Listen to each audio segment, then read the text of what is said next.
we have discussed this since the beginning of the course, but we never really went through this rigorously. Conditional classification.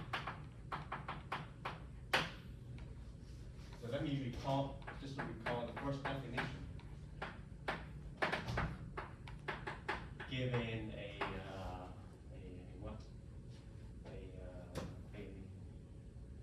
random variable y with the condition that the mean of absolute value of y is finite, right? And an event a. So I'm going to denote by what y condition on a, right? As a what? As a random variable. As a random variable with the PMF. What is that? With the PMF. So y condition on a is equal to do you want to say? Bring it up. Stop it. Right. So this is the last one. Where's my eraser? With the PMF. Probability of y is equal to y, condition on that, right? We're calling this is just probability of y is equal to little y intersecting with a and divided by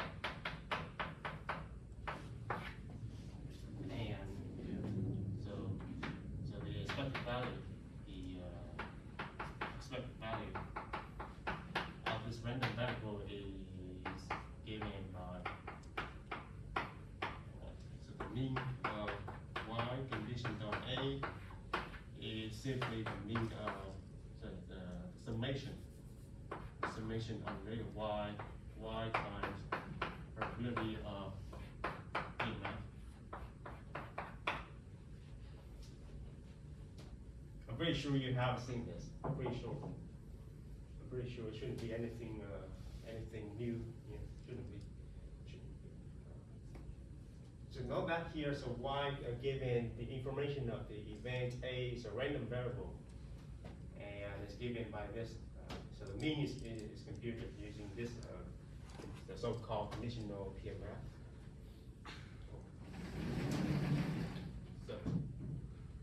So now for the sake of the notation, let me denote here. So notation, I'm going to denote by indicator functions, the ones of a, the indicator random variable associated with event a. Namely, this is just a Bernoulli random variable. So one a here is just either one if a occurs, and zero otherwise. So apparently, this is just a Bernoulli. Just a Bernoulli with the probability of success here is just the probability of the event a occurs. It's just a Bernoulli. And so we have a triple fact. Fact 2. So I have. So if you think about the ones of a here is a random variable, then I can talk about the mean of y multiplied with 1a. So this is just equal to the mean of y conditioned on a multiplied with probability of a. Okay.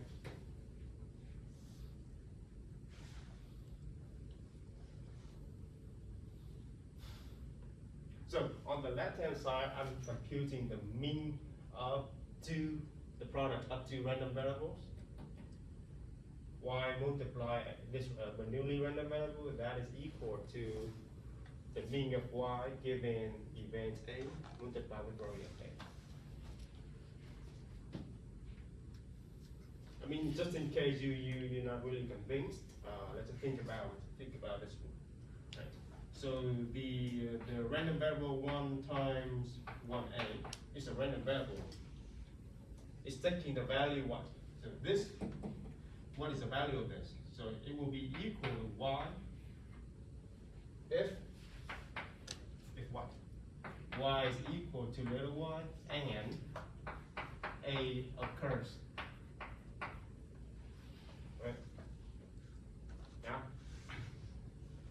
Because otherwise it will be 0. Otherwise it will be 0 because if the a does not occur, then and so if you agree with this, then the mean of this, what is the mean? So the mean of this random variable as a product, right, is just equal to the summation on the little y, with the probability of event y being little y intersecting with event a. So now all you have to do is just do the conditional, right, conditional probability. So that is the same as sum of little y, probability of big y being little y, condition on a, probability of a. But that sum right here, right, is equal to this. Okay? I hope that makes sense from the math point of view. I hope. The second, if just suppose I have, if I have what a collection of A1R, AN, or disjoint and exhaustive. So that means the union of them is the whole probability space. That means, you know, like the union of the AK is the whole probability space, capital omega, probability space. So all possible outcomes, right? All possible outcomes.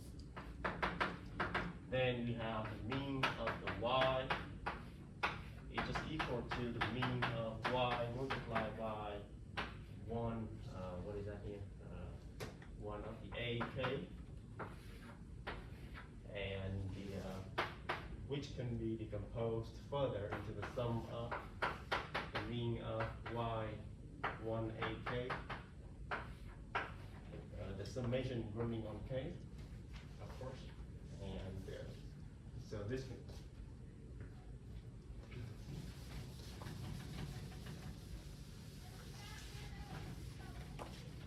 This could be,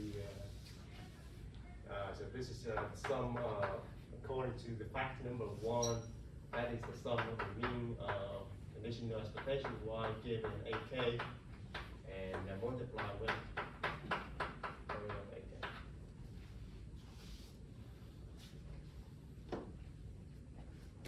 This shouldn't be anything really surprising.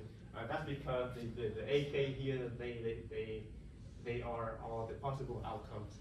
And so this summation here, well, even though it looks like a series, but actually the value is always 1. Okay? It counts all possible outcomes. So at least one of them, exactly one of them has to occur. Based on the fact that they disjoint, whereas they disjoint.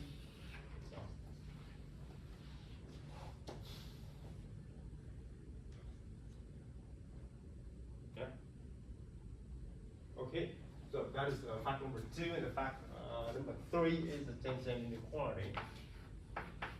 This is actually something more advanced, so I will skip. I just introduce here Jensen inequality, the so-called suppose I have a function phi which is convex, or could be thought as aka concave up, right? That means the graph of this function will, you know, concave up like this.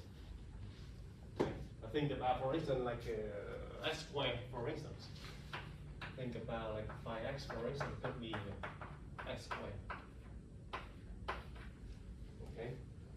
And then we have the then we have the so-called Jensen inequality, the mean of phi y given event A, alright, is always bounded from below by the phi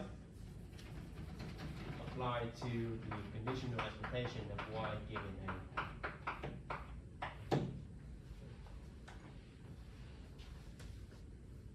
For instance, it may look complicated, but for instance, if I take phi x being x squared, it's a concave up function because the graph of the x squared will go back. So then the Jensen inequality says the mean of the y squared given event A, that has to be bounded from below by the mean of y given A and take a square. Right? Okay, so that is this one is hard, so I will not discuss that, but it's something. So this.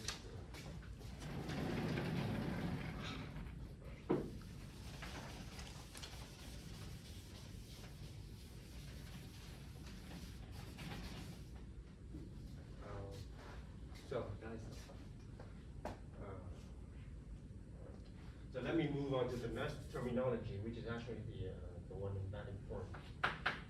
Definition 3. Right? Given a random variable, x, okay, and a random variable z is so-called adapted. Let me put that in quote. Right? AKA measurable. In more advanced probability testing is so-called adapted to 2x. Right? If z conditioned on the event x being real x is a constant.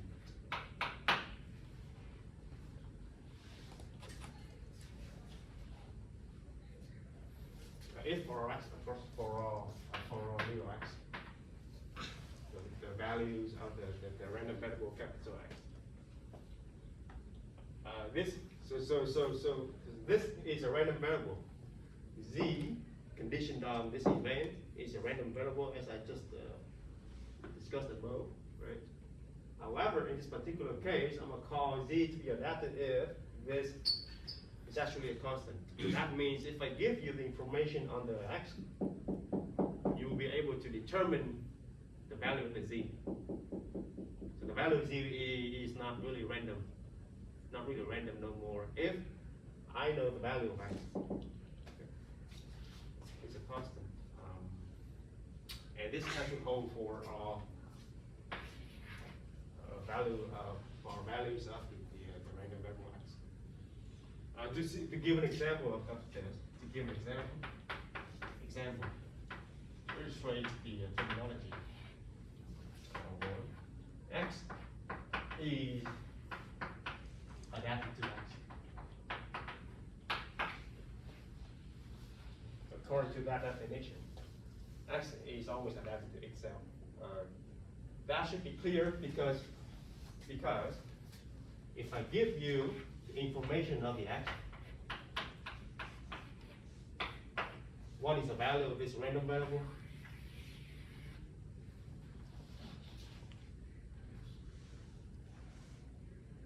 It's just little x.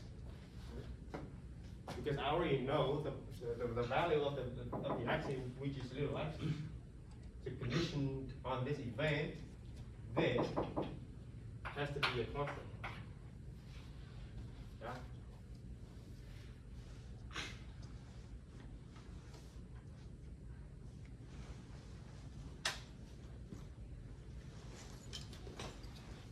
Another trivial one, a constant C is always adapt to. This should be clear as well because it's a constant, so it doesn't really change the value at all. So whatever information I give you about the x doesn't really change this constant c. Right? C conditioned on. It's a random variable, right? C equals c, obviously. It's a constant. Another more plans, maybe a little bit more. I think about, suppose I have concerning the x squared, all right, is adapted to x. Well, to see this, right, suppose I tell you the value of the x is, maybe take another, say, let me see. What is the value of this? Z squared. Z squared. Right? If I tell you the x is z, then the x squared has to be z squared. On the other hand, however, x is not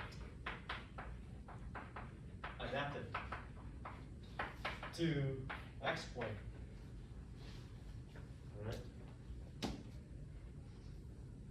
That means this should be clear because if I tell you the value of the square, it doesn't guarantee you will know the value of the x, because x could be negative. Right? So either, so let's say x squared here is a z where z is positive, a positive z. Right, so this could be either z or negative z. We don't know for sure which one, right? We don't know for sure which one. Is that a square root? The square root of Z? It could be negative. Sorry, my bad. Yeah. So because we don't know for sure in general, and so that's why I'm saying in general x is not adapted to x squared. So which one is that? Which one? We don't know. Okay. And so in general, I have the which one I want to keep. I forgot I should have a. Maybe let me just write this. Shouldn't be at the table.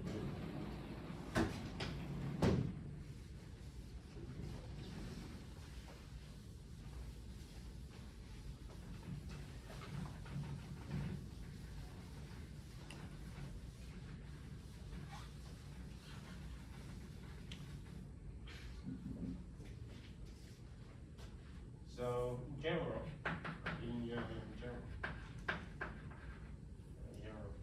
I have if z is adapted to x, then a function f z is 2. Okay. Now this should be clear because f is z, right? So because, let's say z given the event x being little x is a constant. It's a constant. That will be denoted by the c. Then apparently, if I tell you value of the little x, then fz is just fc, which is a constant.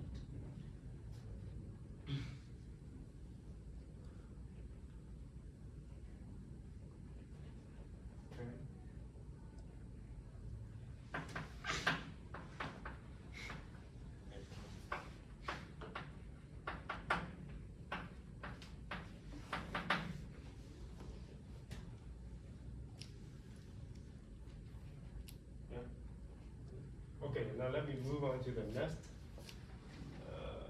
more difficult terminology. Definition 3. So let me denote for the sake of my notation. So let me denote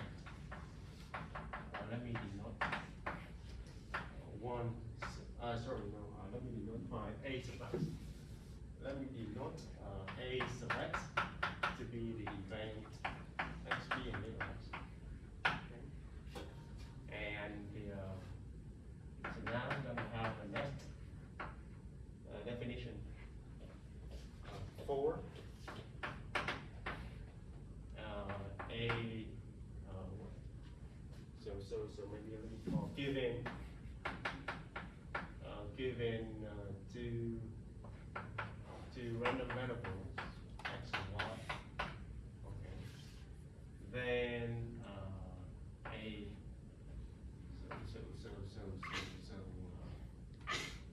a random variable, let me denote by z star. Okay. Which is adapted to x. Okay. Is called the conditional expectation of y given x. Okay. It's called f. So let me put this in quotes here. F is like the value of y times 1a sub x is equal to z star 1a sub x for all x.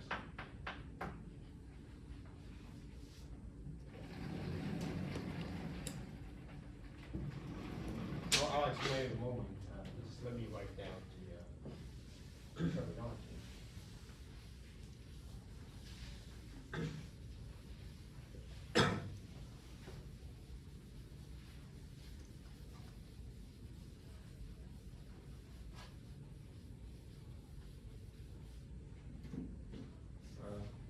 So the random variable z star is denoted by following notation. Take the value of y, conditioned on x. So note that there is a difference in terminology here. So this is not like the y conditioned on an event anymore. So this is kind of defined as like a y conditioned on a random variable x. Okay.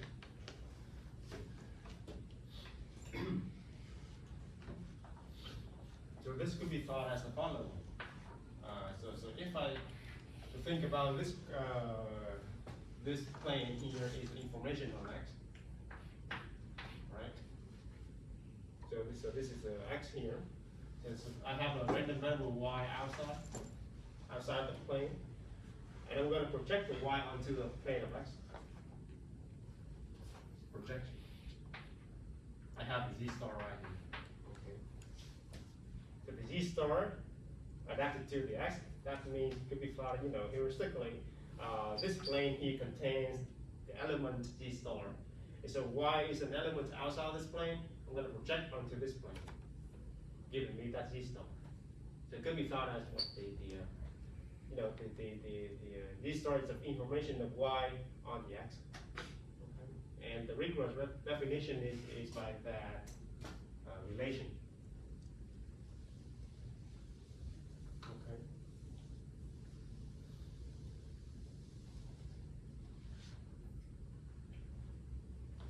Anyway, so let me, this is the definition 4.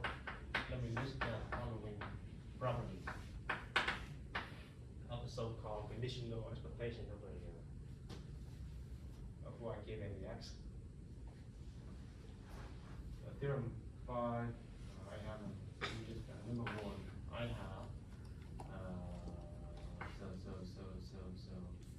I have if z star is conditional expectation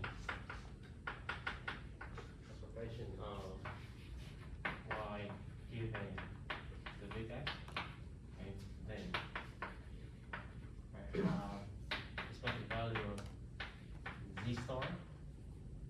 conditioned on AX, right, is equal to the specific value of Y, conditioned on X. And first, I have the mean of Z star is equal to the mean of Y. And in general, that is the more, if I replace Z star by this. Okay, and this is equal to mean of Y.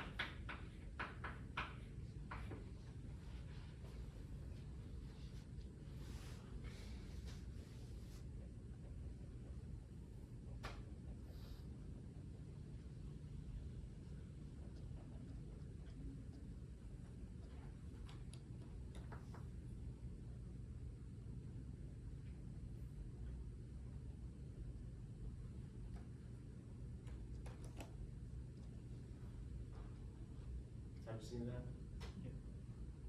Have you?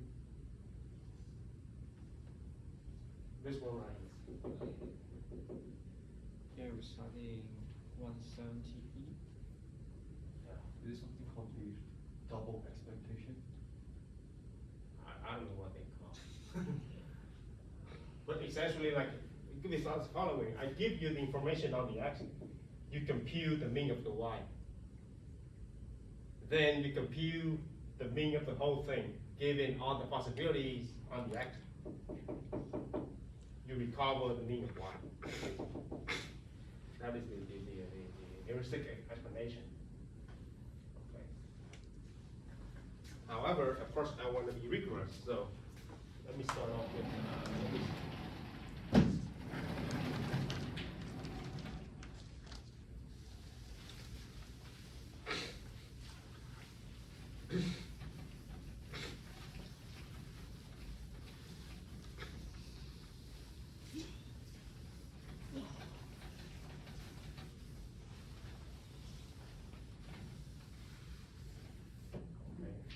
so to see this, right?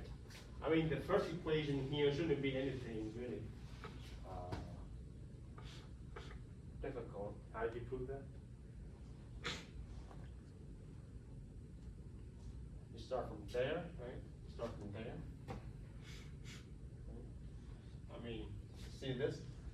Let me prove it anyway, just to see this? Let me start, the mean of Z star, just random variable, 1AX, right? So it's equal to 1AX by definition of Z star. Okay? So that's the definition of Z star. And so then, recalling the property that I mentioned at the beginning of the class, this is equal to the Z star condition on AX, multiply probably on AX. And similarly, this is the same thing, the mean of Y, condition on AX. Probably on AX. Yeah. This is the fact number 1, if I remember, if I recall correctly. This is the fact number 1, right? And so now you get rid of the property of AX, so that will give you the mean of Z star condition on AX is equal to the mean of Y condition on AX.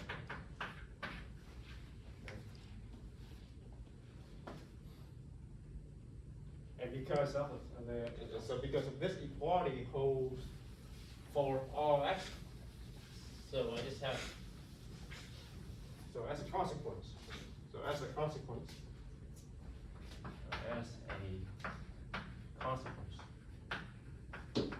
if I want to compute the mean of the Z star, according to the fact number 2, that is just equal to the summation on the little x, the mean of Z star conditioned on AX, and multiply with probably AX. And So this has to replace that conditional expectation of Z star given this event by the Y. We just have to replace, so, sum V of Y given AX. So probably AX. And so, we call it the mean of the Y.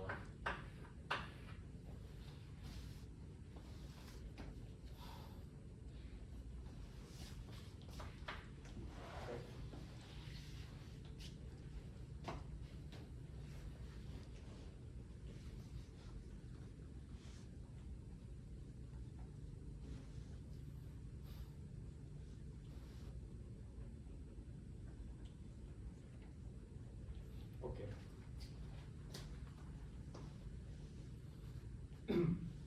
So now part two of the theorem is the fact that the Z star is unique.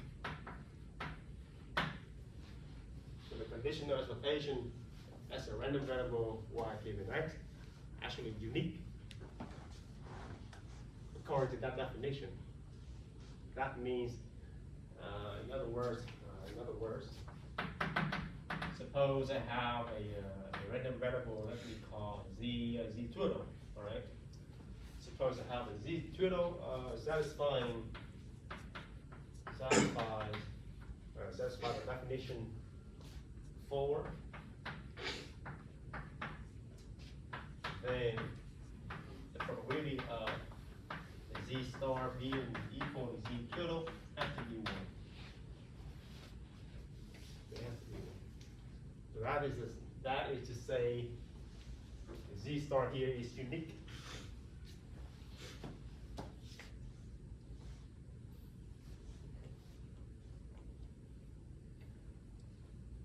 To see this, let me,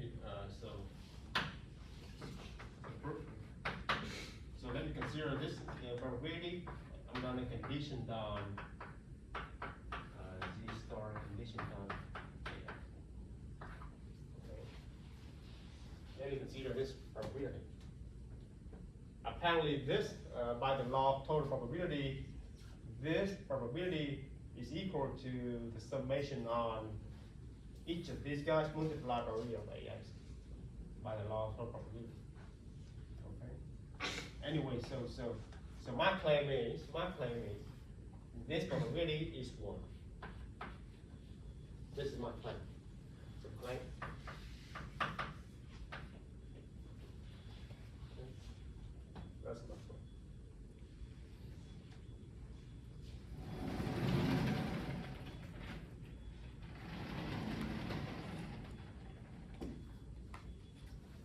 So let me keep this definition of being adapted.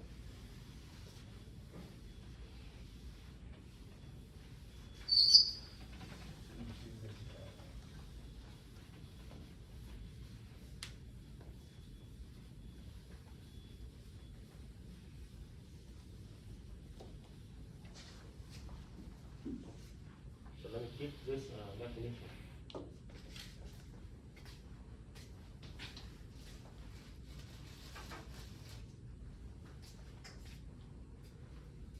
So how do I prove this, right?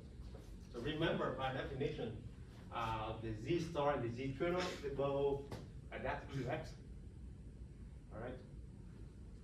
So first thing is, since the Z star and the Z twiddle adapted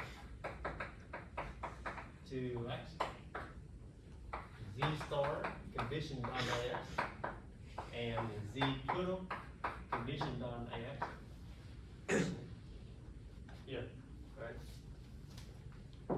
Are constants.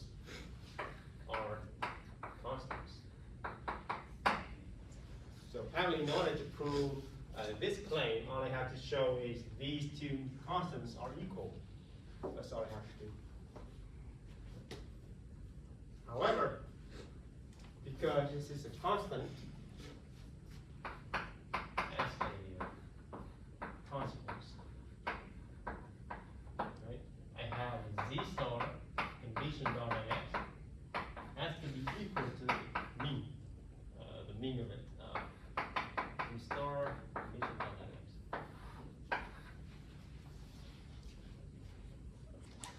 this should be clear, because if a random variable is constant, then the mean is just itself. Constant. Similarly, I have a z total condition down by x is the mean of z total condition down by x. As consequence of being constant to start. Being constant.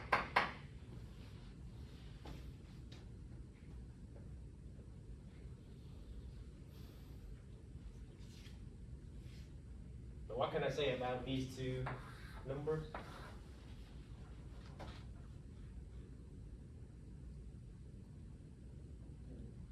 Equal to y, ax. Right here.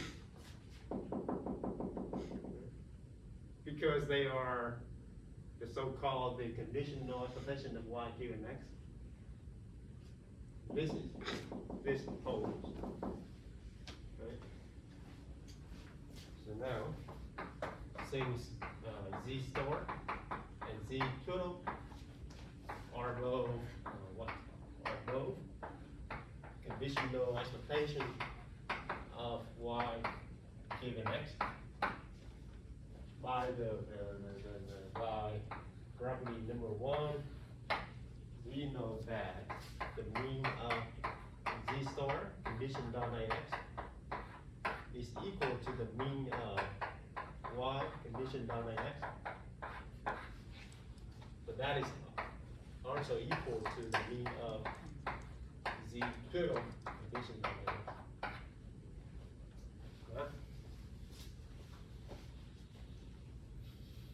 So well, now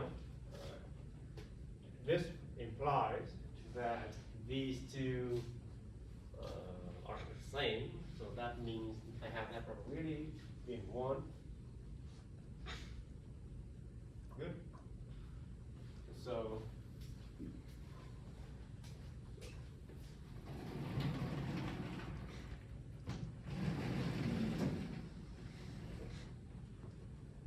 maybe because I don't want to erase these forms.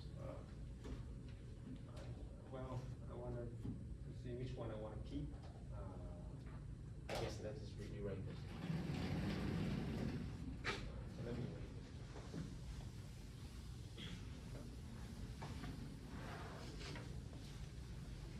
it. Okay, so hence, right? So hence, I have z star condition on x is equal to z total condition on x. In other words, that is to say the probability of z star is equal to z total condition on x. This is 1 by the law of total probability. I have this event z star is z total can be decomposed into the sum of the next z star z total condition on x x. And because of this conditional probability is already equal to 1, so I'm left with just the sum on x of probability of ax, but that is 1. Because they are disjoint and they are exhaustive.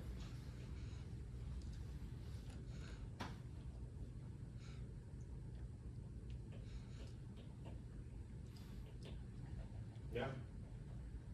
So that confirms this conditional expectation of y given the random variable x is actually the unique random variable.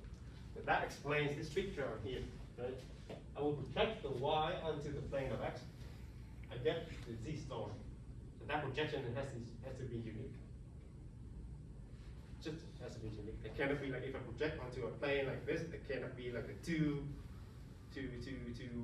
objects different. So one last here. Okay, so that is that. That is still one part. Imagine that. Well, I think I have to do this stuff here. So this is 4, 5, part 1. two right there. Okay. So. So I have part one, I have part two. Now I can move on to part three.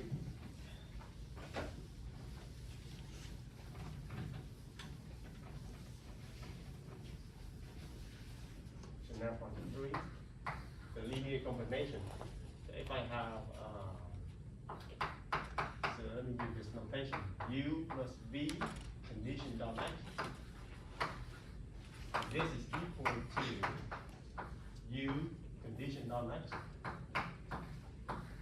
plus the V condition dot x. Alright.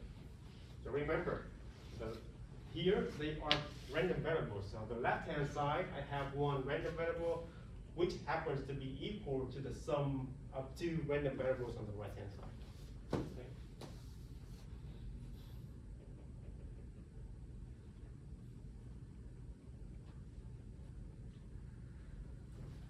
So to see this, let me denote this to be the U star. Let me denote this to be the U star, and this is the V star. Right? And let me denote this to be, what did I want to call? I want to call it, can I call a, to avoid the confusion, can I call, what do you want me to call this? Let me call this to be W star, maybe? Or UV star? What did I call it, maybe?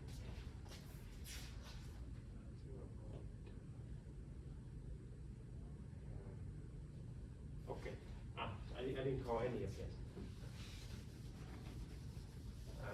So what do I want to say here? So I want to say, so we want to prove, we need to show, survive the uniqueness of conditional application.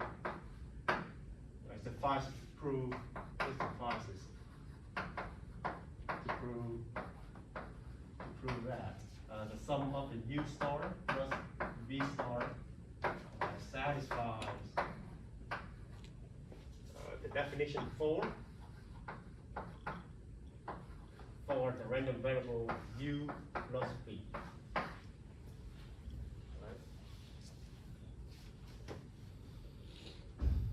That means we have to show, according to that definition for, in other words, we have to show, establish two properties. U star plus V star is adapted to x. Second, for our little x, I have the mean of U plus V times 1AX. This is equal to the mean of U star plus V star times 1AX. Right? I'm sticking with the definition. So need to establish.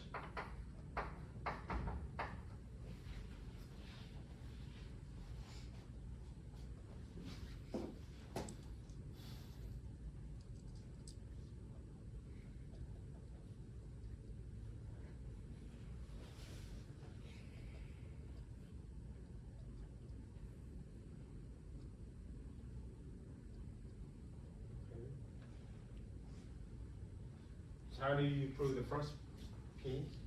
How do you explain the first piece?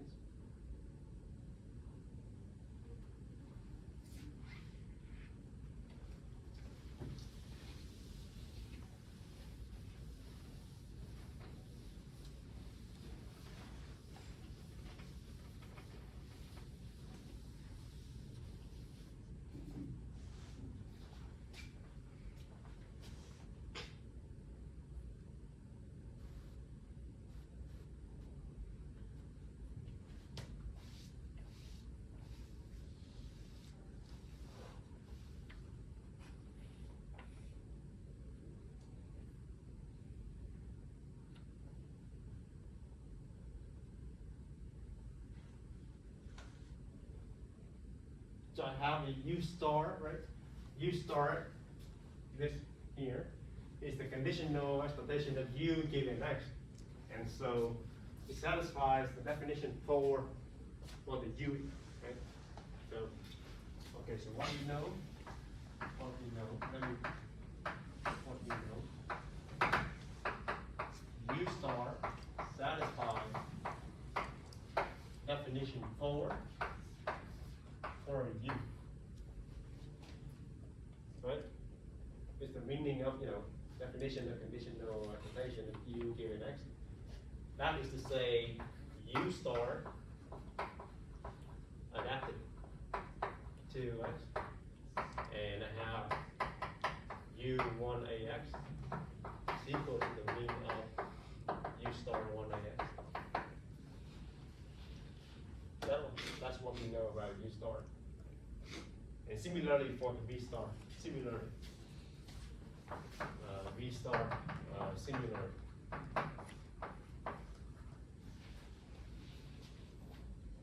So how do I prove the sum is adapted?